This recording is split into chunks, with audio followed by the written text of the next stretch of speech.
Precisamente no sé si sea tan rápido que pueda el gobierno de Donald Trump reversar esta medida que toma el gobierno de Joe Biden, y precisamente por eso, para entenderlo, quiero saludar al embajador nuestro, al embajador de Colombia en Cuba, José Noé Ríos. Embajador José Noé Ríos, bienvenido a Mañanas Blue, mil gracias por atendernos. Buenos días, Camila. Placer estar con ustedes. Embajador Ríos, ayúdenos a usted a entender este tema diplomático, porque muchos considerarían absurdo que el gobierno de Joe Biden tomara esta decisión cuando en 5 días llega Donald Trump y, como decía mi compañero Lucas San Pedro, pues llega Marco Rubio como jefe del Departamento de Estado. Entonces, ¿por qué se celebra esta decisión de Joe Biden si podría reversarse muy pronto? ¿O es que no es tan fácil de reversar así llegue Donald Trump a la Casa Blanca?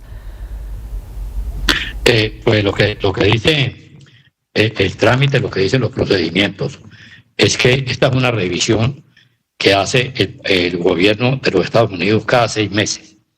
Cada 6 meses revisa cuáles son los países que a su juicio apoyan el terrorismo para elaborar la lista.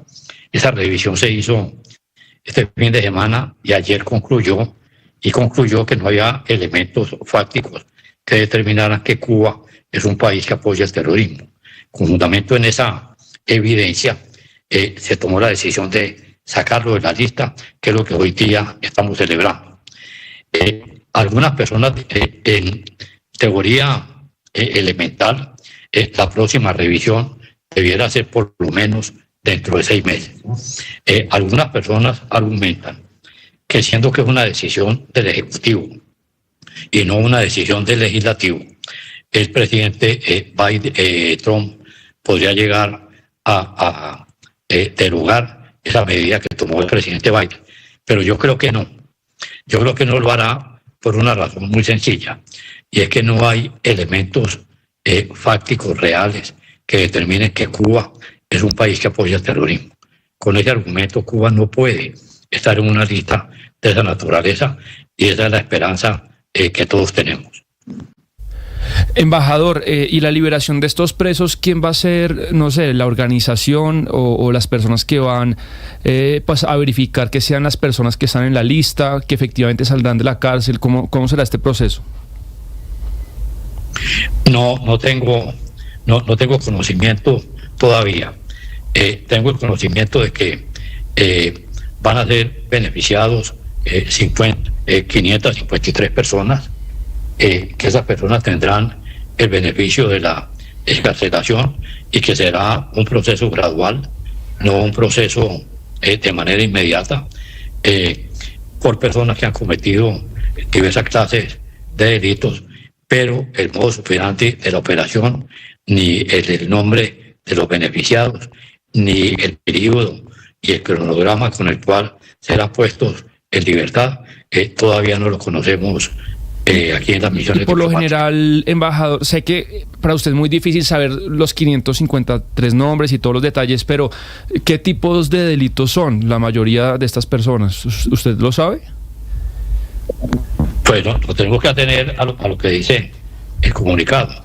Y el comunicado dice simplemente diversos delitos, y no explicita qué características y qué clase de delitos son. Entonces no puedo yo de ninguna manera aventurar nada diferente a lo que se conoce. Tengan en cuenta que esto apenas lo conocimos ayer a las 3 de la tarde. Embajador, pasan los desarrollos, sí, y los desarrollos todavía no los conocemos. Claro, yo quiero preguntarle justamente por el papel que tuvo el gobierno colombiano, en este caso el gobierno del presidente Gustavo Petro, porque ayer desde la Casa Blanca dijeron que han recibido solicitudes de varios socios como la Unión Europea, como España, Brasil, y hubo también una solicitud del gobierno colombiano que fue enviada justamente por el gobierno Petro.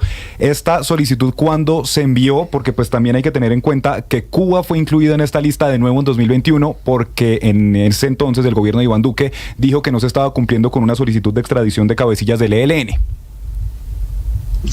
Yo se lo explico de la siguiente manera.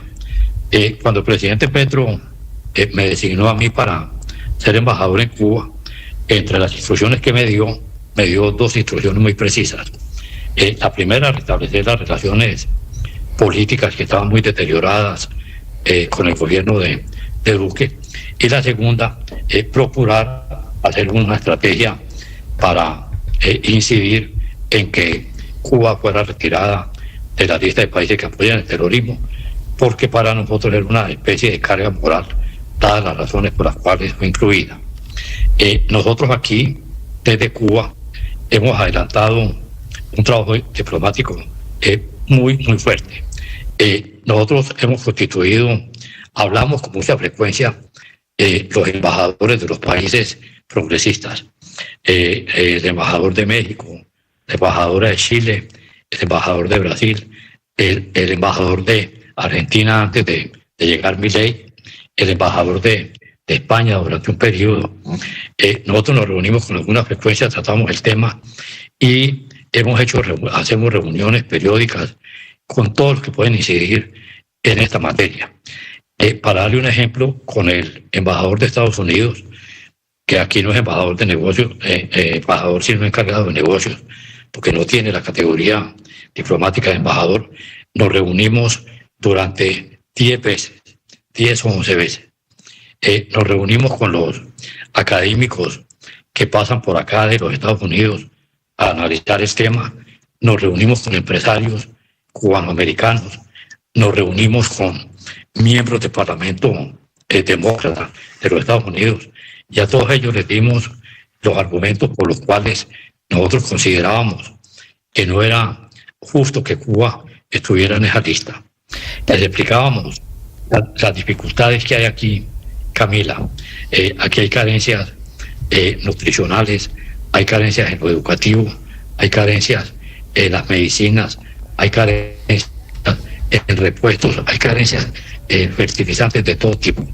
Tratamos de explicar la realidad y darle a ellos elementos de juicio para que pudieran ir al Departamento de Estado a llevar todos estos argumentos y tratar de incidir. Y finalmente se propuso que el embajador de Colombia en Washington, el doctor Daniel García Peña, escribiera directamente una carta al señor presidente Biden, lo cual hizo, y fue lo que finalmente fue tenido en cuenta ayer, y que es como el resultado de todo un trabajo que hemos venido haciendo no solamente nosotros, sino otros países, muchas ONGs, la Iglesia Católica y otras instituciones.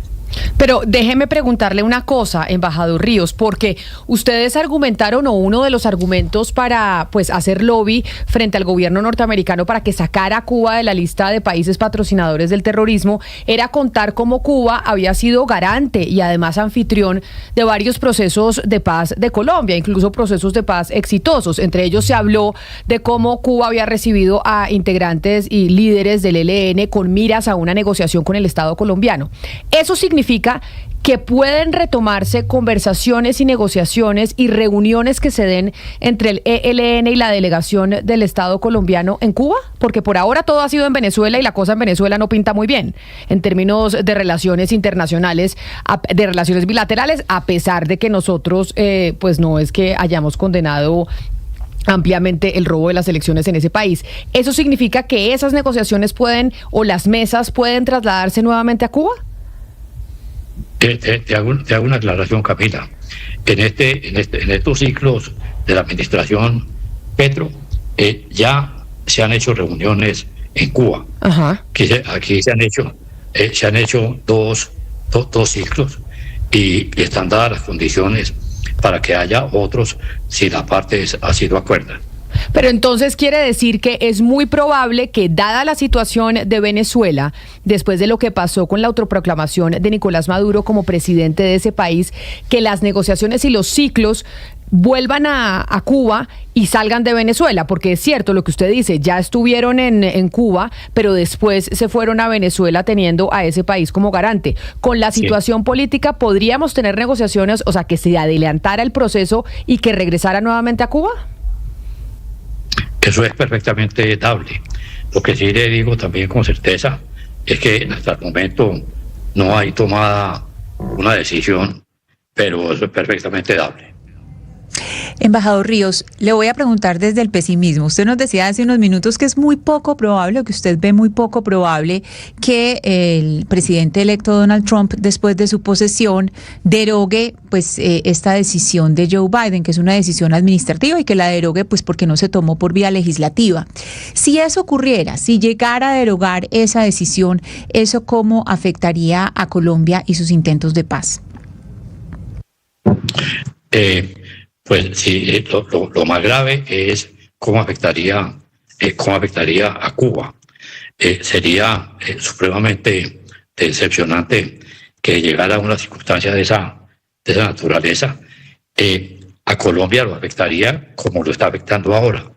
Nosotros tenemos absolutamente deterioradas las relaciones comerciales porque el hecho de estar Cuba en la lista de países que apoyan el terrorismo implica que Cuba está sujeta a 241 restricciones para adelantar relaciones políticas, relaciones financieras y relaciones comerciales. 241. Y Camila y apreciados amigos, o sea, todas. En el hecho en que vuelvan a imponer esas sanciones, pues volvemos a lo que estamos viviendo hoy. Colombia no puede tener relaciones normales con Cuba, sí, porque el sistema financiero no puede operar. No hay ningún banco colombiano que haga operaciones con Cuba, no hay ningún banco colombiano que reciba transferencias desde Cuba. Las pocas relaciones que se hacen acudiendo a mecanismos de pago que están totalmente fuera de los marcos normales. Volveríamos a esa época difícil y compleja para todo el pueblo cubano y para nosotros. Embajador Ríos, usted hablaba de que para Colombia es una especie de carga moral las sanciones impuestas a Cuba por parte de Estados Unidos y de mantener una lista de grupos que apoyan el terrorismo. Usted ha tenido experiencia como negociador de paz en muchas oportunidades en distintos gobiernos. Esa carga moral que siente, usted dice que Colombia siente con lo que estaba pasando con Cuba, ¿era por qué? ¿O es por qué? Porque Cuba fue incluida en la lista de países que apoyan el terrorismo en enero de 2021, debido a que Duque pidió a la delegación del ELN que estaba aquí, la pidió con fines de extradición. Y Cuba no accedió a enviarlos a Colombia con fines de extradición, porque nosotros, usted seguramente se acuerda, Oscar, y me complace mucho saludarlo, se acuerda que nosotros firmamos un convenio mediante el cual se estableció que si las negociaciones fracasaban, durante los próximos días siguientes, las partes debían retomar al sitio del cual se habían recogido. El gobierno cubano le pidió al gobierno colombiano aplicar ese protocolo y el presidente Duque no aceptó. Los dejó confinados aquí, no solamente los dejó confinados, sino que les levantó las órdenes de captura que tenían suspendidas. Les volvieron a dictar órdenes de captura y los pidió con fines de extradición. Esa fue la razón por la cual, al no aceptar Cuba entregarlos al gobierno colombiano, Duque incidió para que Trump volviera a colocar a Cuba en la lista. Esa es la carga moral que nosotros llevábamos. Y hoy sentimos una inmensa satisfacción de saber que nos quitamos ese peso encima y que podemos ir con la frente en alta a los cubanos a decirle que con ellos solamente tenemos razones de agradecimiento. Pues embajador de Colombia en Cuba, José Noé Ríos, gracias por atendernos, por darnos estas explicaciones y por tratar de hacernos entender la importancia de esta decisión de parte del gobierno de Joe Biden, a pesar de que pues falten solo 5 días para que llegue Donald Trump, que tiene una mirada completamente distinta hacia Cuba, a la Casa Blanca. Gracias por estar con nosotros y para usted un feliz resto de día. Muchas gracias, Camila. Un placer escucharla y un placer escuchar a los compañeros, especialmente a mi amigo Oscar. Un saludo especial, 11 de la mañana, 58 minutos. Ahí su amigo José Noé Ríos.